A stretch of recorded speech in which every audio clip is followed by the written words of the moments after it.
Today we will be starting our new chapter, Linear Programming Problem, LPP. ठीक है, abbreviation है इसका। LPP easy भी है and scoring भी है, but थोड़ा सा लेंदी है। तो अगर आपके पास एग्जाम्स में टाइम है, ठीक है, प्रॉब्लम्स करने का, तो करना ये वाले चैप्टर के प्रॉब्लम्स, ठीक है।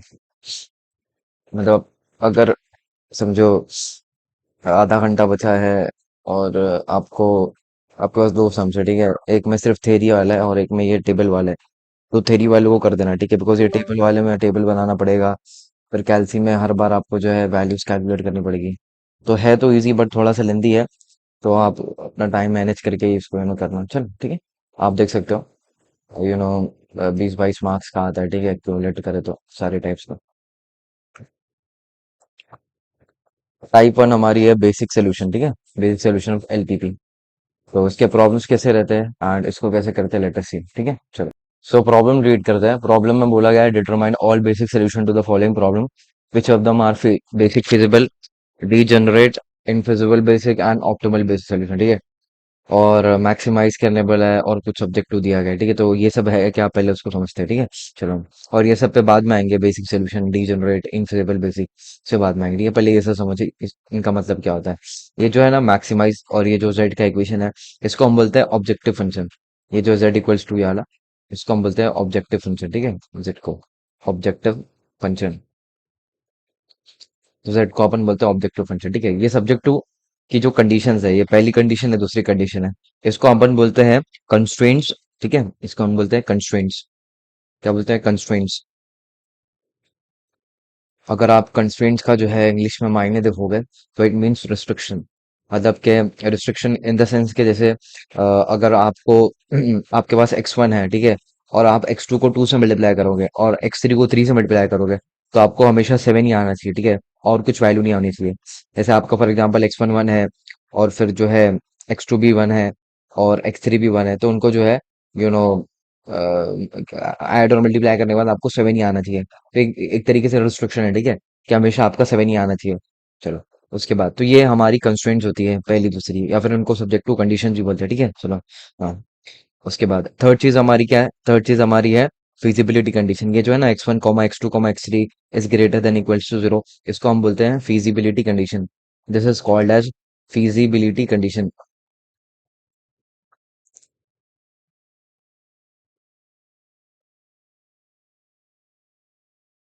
सो फिजिबल का मतलब, इसका सिनोनिम देखोगे तो फिजिबल मतलब पॉसिबल वैल्यूज। मतलब ये बोल रहा है कि आपकी x1 x2 x3 की वैल्यू जो है वो ग्रेटर देन 0 होगी, तो उसको अपन फिजिबल बोलेंगे, ठीक है, चलो। इसका और जो है डिटेल में अपन इसमें समझेंगे, और बस अभी समझ लो, उसको फिजिबिलिटी कंडीशन बोलते हैं, ठीक है। पॉसिबल वैल्यूज ऑफ एक्स ऐसा समझ सकते हैं, x1 x2 x3। हाँ, अब इसके लिए ना अपने को एक टेबल लगेगा, जो मैं यहाँ पे बना देता हूँ।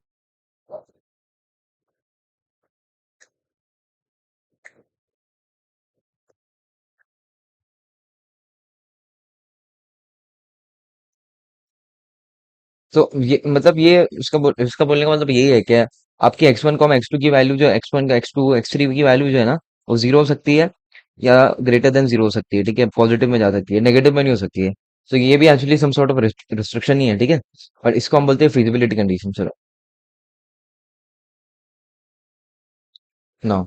अभी जो आपको प्रॉब्लम में पूछा गया था ना, क्या पूछा गया था प्रॉब्लम में? प्रॉब्लम में पूछा गया था determine all basic solution to the following problem. तो ये जो है ना, ये सारे बेसिक सोल्यूशन है। तो उसने बोला कितने बेसिक फिजिबल है, कितने डीजेनरेट है, और infeasible basic and optimal basic solution, ठीक है। ऑप्टिमल बेसिक सोल्यूशन बेसिकली मतलब के कौन सा वैल्यू सबसे ज्यादा है, बिकॉज यहाँ पे मैक्सिमाइज करने वाले है ना, ठीक है, चलो मैं करके बताता हूँ। आपको जब भी ऐसे वर्डिंग्स आवे ना, determine all basic solution to the following problem, which of them are basic feasible, degenerate, infeasible basic and optimal basic, और ये सब भी जो बोला ना, तो आपको जो है कितने, 7 8, ठीक है, 8 कॉलम्स बनाने हैं। पहला आपका सीरियल नंबर होगा, दूसरा होगा नॉन बेसिक वेरिएबल, तीसरा बेसिक वेरिएबल, इक्वेशन सोल्यूशन, तीसरा सोल्यूशन फिजिबल, और बाकी भी, ठीक है, देख सकते हो ना। अब सीरियल नंबर में पहला अपन 1 डाल देंगे, ठीक है ना। तो non basic variable equal to 0, इसका मतलब क्या है? देखो अभी ना अपने को क्या करना है, ये जो दोनों सब्जेक्ट टू की कंडीशंस थी ना, उनको सॉल्व करके अपने को वैल्यूज निकालनी है, ठीक है। अब यहाँ पे मसला क्या है, एक्स की वैल्यूज निकालनी है। अब यहाँ पे मसला क्या मालूम है, बिकॉज यहाँ पे 3 वेरिएबल्स है और इक्वेशंस 2 है, तो आपका कैसे नहीं सॉल्व कर पाएगा। नहीं समझ रहे हो मेरी बात को? अगर 2 वेरिएबल्स होते और 2 इक्वेशंस होते तो हमारा कैसे सॉल्व कर सकते हैं, बट यहाँ पे 3 वेरिएबल्स है, तो इक्वेशंस है, तो यहाँ पे कैल्सी जो है वो हार मान जाएगा, हाथ उठा देगा। तो यहाँ पे अपने को क्या करना पड़ेगा, वी हैव टू सब्स्टिट्यूट कोई एक वेरिएबल को जीरो, ताकि एक वेरिएबल जीरो हो जाए, फिर जो बाकी के दो वेरिएबल्स का कोएफिशिएंट है वो अपन कैलकुलेट पुट करेंगे। तो आपको क्या करना होता है, आपकी मर्जी है, आप चाहिए तो x1 से स्टार्ट करो, x2 से स्टार्ट करो, x3 से स्टार्ट करो। तो मैं काम करता हूँ, मैं x3 से स्टार्ट करता हूँ। पहले मैं x3 को जो है जीरो पुट करूंगा, ठीक है, इस इक्वेशन में I put x3 equal zero, and why am substituting x3 equal zero, ताकि हमारा सिर्फ दो ही वेरिएबल बच जाए, ठीक है। चलो नेक्स्ट अब, फिर आपके बेसिक वेरिएबल क्या आएंगे, जिसको आप जीरो पुट करते हैं वो आपका नॉन बेसिक होता है, और उनके अलावा आपके बेसिक वेरिएबल हो जाते हैं। तो बेसिक वेरिएबल क्या हो जाएंगे, x1 कॉमा x2, ठीक है, इतनी बात समझ में आ रही है आपको। चलो, फिर इक्वेशन से सोल्यूशन क्या होगा, अभी इस इक्वेशन में we have to substitute x3 की जगह जीरो। तो x3 का तो जीरो बनने के बाद जो इक्वेशन आएगा we have to write here, ठीक है। तो हमारा इक्वेशन बनेगा x1 प्लस 2x2, और x3 जीरो हो गया, तो will not right that, but instead of, मतलब कुछ लिखना ही, ठीक है, जीरो लिखने की जरूरत नहीं है, इक्वल्स टू 7, ठीक है। और दूसरा हो जाएगा हमारा 3x1 plus 4x2 equals to 15, ठीक है। now now if you substitute this coefficient, substitute bro, now if you put this coefficient in your calculator, अभी आपको मिल जाएगा, बिकॉज यहाँ पे दो वेरिएबल्स है एंड दो इक्वेशन है, तो आपका कैलकुलस सॉल्व कर पाएगा, ठीक है। तो आपको 1 to 7 है ना, 1 to 7 और फिर 3 4 5 रखना है, ठीक है। चलो रखो तो, सेकंड वाला ना।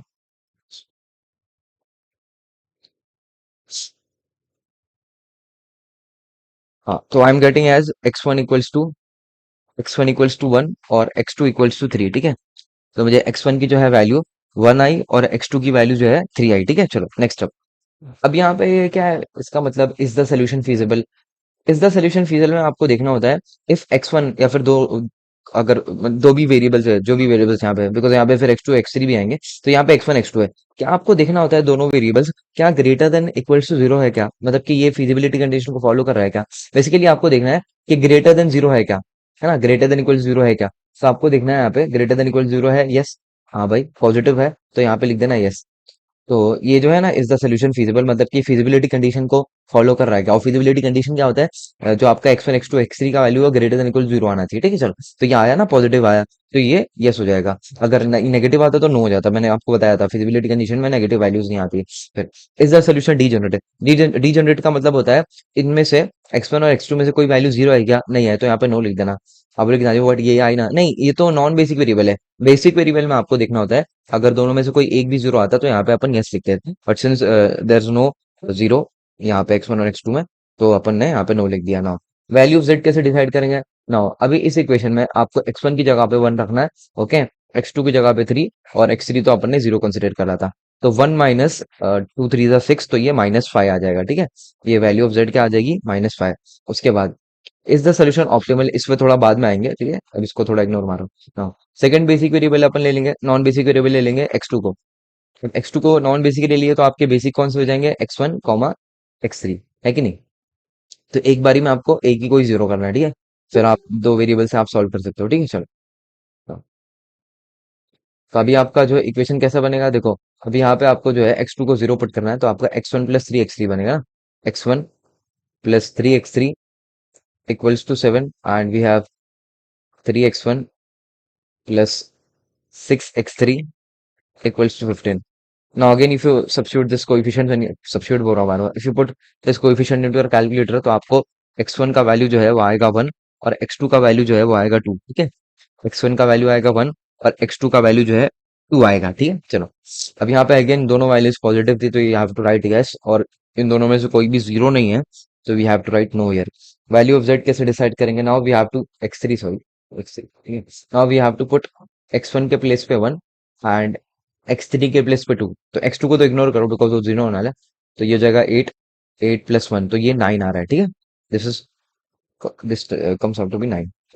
Third third basic, non basic variable हो जाएगा हमारा x1, इसको हम जीरो पुट करेंगे, तो आपके जो नॉन बेसिक है वो हो जाएंगे, बेसिक जो है, क्या उल्टा बोल रहा हूँ मैं, ठीक है।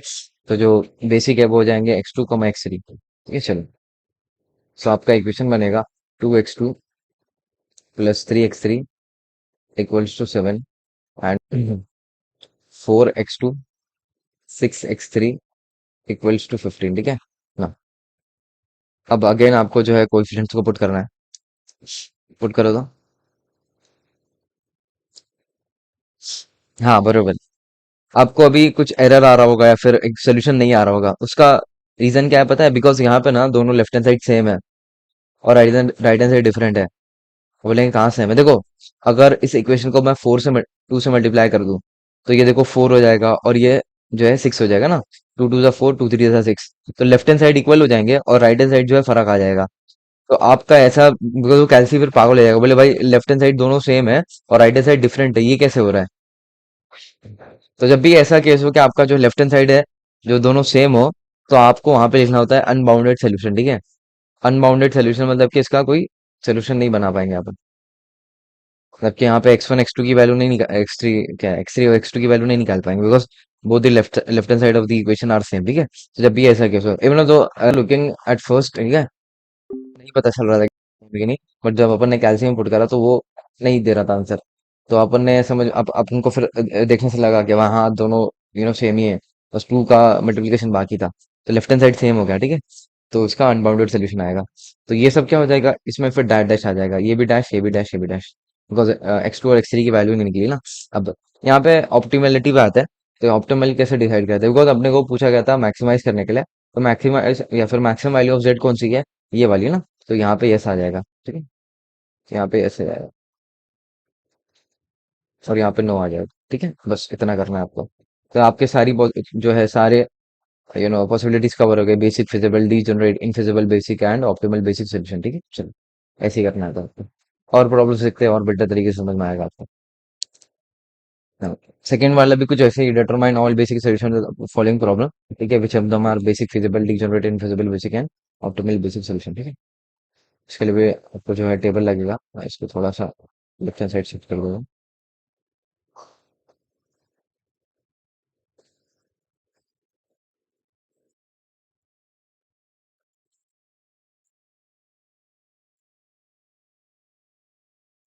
ना। आपका सीरियल नंबर आ जाएगा 1, ठीक है ना?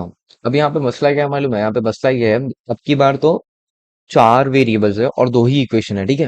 अब बोलेंगे नानी भाई यहाँ पे इक्वल्स टू साइन नहीं है, अरे चलेगा, उसको अपन इक्वल्स टू ही कंसीडर करेंगे, ठीक है? चलो, मैं आपको बता रहा था यहाँ पे 4 वेरिएबल्स है और जो इक्वेशन है वो सिर्फ 2 ही है। तो यहाँ पे तो और मुश्किल हो जाएगा। तो यहाँ पे आपको एक को नहीं, अब आपकी बार आपको 2 को 0 पुट करना पड़ेगा, ठीक है? तो कैसे पुट करेंगे? आप पहले जो है ले लो x3 x4 को 0, फिर अल्लाह भला करे, ऐसा देखो, ठीक है, मेरे को ऐसे समझ में आता है। आप पहले ले लो x one comma x two को बेसिक, फिर x1 कॉमा x3 को, ये बेसिक है, ठीक है? तो जो बेसिक है उनके अलावा जो भी बाकी है, दैट इज x3 x4, वो नॉन बेसिक हो जाएंगे, ठीक है? फिर आपका x1 x4 हो जाएगा, फिर x2 x3 हो जाएगा, फिर x2 x4 हो जाएगा, एंड लास्टली x3 और x4 हो जाएगा, ठीक है? तो आपके कितने हैं? 1 2 3 4 5 6 से जो है पॉसिबल कॉम्बिनेशन बनेंगे, ठीक है? तो पहला अपन ले लेते हैं x3 और x4 को 0, ठीक है? x3 को 0 और x4 को 0। तो बेसिक वेरिएबल होंगे आपके x1 कॉमा x2। इक्वेशन से सोल्यूशन कैसे बनेगा? x1 प्लस 4 x2, ठीक है? x1 plus 4 x2 equals to 2, ठीक है? ये लेस देन इक्वल्स टू को इक्वल्स टू समझो। फिर आपका दूसरा बनेगा -x1 plus 2 x2 equals to 1, ठीक है? चलो, अब यहाँ पे आपको कैल्शियम पुट करने का x1 और x2 की वैल्यूज आएगी, ठीक है? हाँ, so I am getting as x1 as 0 and x2 as half, ठीक है? Now is the solution feasible? Yes, because यहाँ पे x1 और x2 की वैल्यूज है पॉजिटिव आ रही है, 0 आ रही है चलेगा, ठीक है, नेगेटिव में नहीं आना चाहिए। Is the solution degenerated? Yes, why? Because one of the values came turns out to be 0। उसके बाद वैल्यू ऑफ z कैसे डिसाइड करेंगे? बाय सब्स्टिट्यूटिंग x1 को 0 और x2 को हाफ, और बाकी तो 0 0 रहेगा। तो यहाँ पे सिर्फ एक्चुअली हाफ आएगा, तो ये -1 हो जाएगा, ठीक है? This would be -1। ऑप्टिमैलिटी पे बाद में आएंगे, ठीक है? बिकॉज ऑप्टिमैलिटी आपको सबका देख के ही डिसाइड करना था, ठीक है? बाकी वैल्यूज का भी। सेकेंड, अपन अब की बार x1 कॉमा x3 को जो है बेसिक लेंगे। तो इनके अलावा जो है x2 and x4 would be 0। Now equations कैसे बनेगा? इक्वेशन बनेगा x1 -2 x3 equals to 2, then we have -x1 plus 3 x3 equals to 1, ठीक है? नाउ वी हैव x1 और x3। Now if you substitute this coefficients, आपको जो है x1 8 आएगा, और x3 जो है 3 आएगा, ठीक है। Is the solution feasible? Yes. Is the solution degenerate? No. ठीक है, वैल्यू ऑफ z के लिए आपको x1 को 8 पुट करना है, तो दिस वुड बी 16। और यहाँ पे 16 प्लस 12, 16 प्लस 12 कितना होता है भाई साहब? 28, ठीक है। तो ये 28 हो जाएगा। ऑप्टिमैलिटी भी बाद में आएंगे। थर्ड, अब यहाँ पे बेसिक वेरिएबल आपके होंगे x1 कॉमा x4, तो नॉन बेसिक हो जाएगा x2 एंड x3। ठीक है, इक्वेशन कैसे बनेगा? इक्वेशन बनेगा x1 plus 8 x4 equals to 2, ठीक है, minus x1, then we have plus 4 x4 equals to 1, ठीक है। यहाँ पे आपको x1 एंड x4 की वैल्यूज मिलेगी।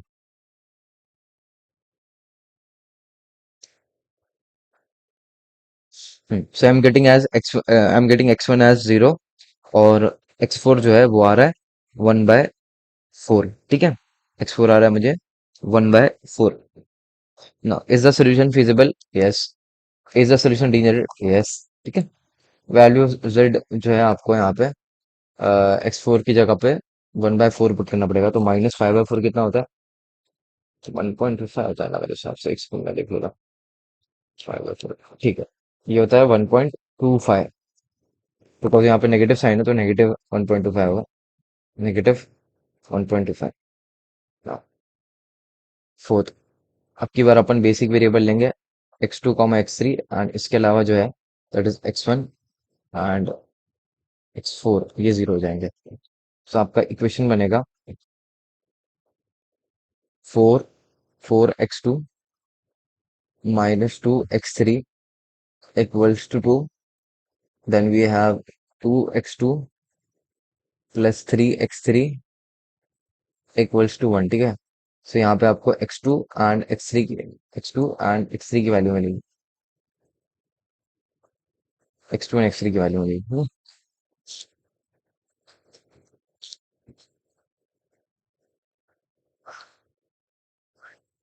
तो I am getting x2 as half और x3 एज 0। तो is the solution feasible? Yes. Is the solution degenerate? Yes, ठीक है। नाउ वैल्यू ऑफ z के लिए आपको जो है x2 को हाफ पुट करना पड़ेगा यहाँ पे, तो ये -1 हो जाएगा, ठीक है। This would be -1।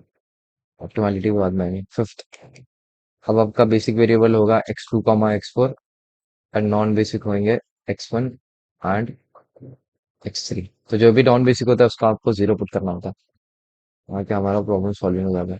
अब आपका इक्वेशन बनेगा 4 x2 plus 8 x4 =2, then we have 2 x2 plus 4 x4 =1, ठीक है। तो यहाँ पे आपको x2 एंड x4 की वैल्यू मिलेगी।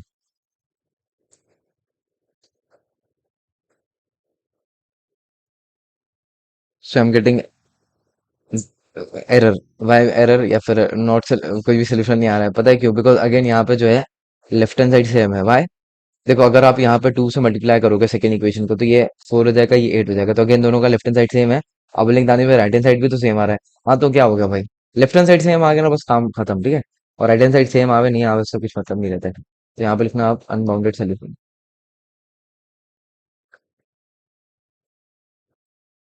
यहाँ पे डैश, यहाँ पे भी डैश, यहाँ पे भी डैश, यहाँ पे भी डैश, ठीक है। तो बस आपको देखना था लेफ्ट हैंड साइड सेम है कि नहीं। वी सॉ दैट के सेम था, तो बस प्रॉब्लम वो जो है कैंसिल नहीं सॉल्व करके देगा। And last we have x3 comma x4। यहाँ पे जो बेसिक वेरिएबल है वो होंगे x1 एंड x2, ठीक है। तो आपका इक्वेशन बनेगा -2 x3 plus 8 x4 =2, then we have 3 x3 plus 4 x4 =1, ठीक है।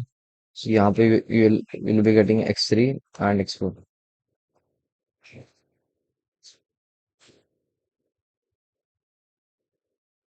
सो I am getting x3 and x4 as 0 and 1/4, ठीक है। So is the solution feasible? Yes. Is the solution degenerate? Yes. और 1/4 पुट करेंगे x4 के place पे z में, तो ये अगेन -1.5 है। -1.5, बिकॉज ये जो केस है वो सेकंड थर्ड वाले की तरह एक्चुअली, ठीक है। अब ऑप्टिमैलिटी कैसे डिसाइड होगा? बिकॉज यहाँ पे मैक्सिमाइज करने बोला था, तो मैक्सिमम मैक्सिमम वैल्यू कौन सी है z की? ये वाली है, तो यहाँ पे यस आ जाएगा और बाकी जगह पर नो आ जाएगा। यहाँ पे तो कुछ भी है। अच्छा, अगर इनकेस ऐसा बोला होता कि अच्छा यहाँ पे लिख भी लो, हाँ, जेड मैक्स इक्वल्स टू कितना है 28, ठीक है। और एक्स वन क्या है, वही ये वाली रो में जहाँ पे अपने को जेड मैक्स मिला, उस रो में आपका एक्स वन 8 था, एक्स टू 0 था, एक्स फोर 0 था और एक्स थ्री 3 था ना। तो यहाँ पे एक्स वन 8 था, एक्स टू 0 था, x two was 0, x three was 3 and x four was also 0, ठीक है। तो ये बस आपको लिख देना, यहाँ पर भी लिख दो, ठीक है। मे भी मार्क्स काट देना था, काट ही देंगे एक्चुअली, बिकॉज ये लिखना ही होता है। जेड मैक्स इक्वल्स टू आपका जेड मैक्स क्या आएगा, जेड मैक्स आएगा 9, और उसके करस्पॉन्डिंग आपका एक्स वन का वैल्यू जो है 1 है, एक्स टू का वैल्यू जो है 0 है, और एक्स थ्री का वैल्यू जो है वह है 2, ठीक है। अब मैं आपको बता रहा था, if if the question are asked minimize, ठीक है, मिनिमाइज पूछा था तो यहाँ पे दो आंसर होते थे एक्चुअली, और स्प्लिट हो जाता था ये दोनों, ठीक है। ये -1.25 और ये -1.25, बिकॉज ये सबसे मिनिमम वैल्यू, ठीक है। -1 तो बड़ा है, बिकॉज आपको पता होगा जो सबसे छोटा होता है वो सबसे बड़ा होता है इसमें। तो ये -1 बड़ा है, सबसे छोटी वैल्यू देखनी है आपको, तो ये है सबसे छोटी वैल्यू -1.25। अगर मिनिमाइज बोला था ना तो टाई हो गया जरा था, इसमें इसमें और इसमें मतलब दोनों ही एक्चुअली आंसर हो जाते हैं। अब बोलेंगे -1 क्यों नहीं होता भाई, देखो तो -1 वो है बड़ा है ना, मतलब ये छोटा है इस सेंस में कि 1 छोटा है, बट नेगेटिव सेंस में वो बड़ा है, ठीक है। तो जो जितना ज्यादा होता है वो उतना ही कम होता है इसमें, इसको ऐसा ऐसा समझ सकते हो, -1.25 वुड बी लेस देन -1, ऐसा। -1.25 -1.25 would be less than -1, because -1.25 is less, है ना, छोटा है ये, और ये बड़ा है। अगर मैं नेगेटिव सेंस में बात करूँ तो ऐसा उल्टा होता है इसमें, नेगेटिव में। पता ही होगा आपको, क्यों बता रहा हूँ। अच्छा, इसके साथ साथ ना और भी प्रॉब्लम्स है इसके, आप देख लो यहाँ पे, ठीक है। ये सब तो कर लिया, डिटरमाइन ना, ये सब भी कर लिया। अच्छा चलो, ये सिक्स्थ और फिफ्थ वाला देखते हैं। यहाँ पे इसने बोला है find all basic solution of the following system equation, जो भी बोला है, ठीक है। अब यहाँ पे ना आपको ना वो जो वैल्यू ऑफ जेड निकालनी है, ना ऑप्टिमल सोल्यूशन बताना है, ना डीजेनरेसी बताना है, ठीक है। इसमें सिर्फ आपको यहाँ तक ही करना है, कहाँ तक के, आ गया ये इधर तक के करना है सिर्फ, इज द सोल्यूशन फिजिबल तक के, ठीक है। ये भी नहीं निकालना है आपको, ये भी नहीं निकालना और ये भी नहीं निकालना, ठीक है। कब, जब आपका सिर्फ इतना आवे, कितना, find all basic solution of the following system equation, because यहाँ पे ना मैक्सिमाइज करने वाला ना सिस्टम सब्जेक्टिव कंडीशन गिवन है, ठीक है। यहाँ पे क्या था, यहाँ पे बोला था all basic solution to the following problem, maximize given था और सब्जेक्टिव कंडीशन गिवन थी। तो यहाँ पे मैंने आपको बोला सिर्फ ये वाला फाइंड नहीं करना, ऑप्टिमल वाला, ठीक है, बिकॉज यहाँ पे आपको जो है ऑप्टिमल बेसिक सोल्यूशन नहीं पूछा गया, ठीक है। सिर्फ आपको बेसिक सोल्यूशन पूछा गया है। तो ये वाला नहीं फाइंड करना है आपको, ठीक है, यहीं तक के आपको रोक देना है, किसमें, ये वाले प्रॉब्लम में, ये वाले प्रॉब्लम में फाइंड ऑल बेसिक वाले में, ठीक है। बट ये दोनों में आपको जो है third third last column third last column, second last column और लास्ट कॉलम, वो तीनों नहीं बनाना है आपको, ठीक है। और उसमें भी सेम। अच्छा, आपको डाउट आ रहा होगा कि भाई फिजिबिलिटी कैसे डिसाइड करेंगे। इसमें भी वो ये रहेगा, अगर x1 x2 जो है, x3 x4 greater than equal 0 रहे, तो हमारा जो है यस आएगा, ठीक है, फिजिबिलिटी में बस।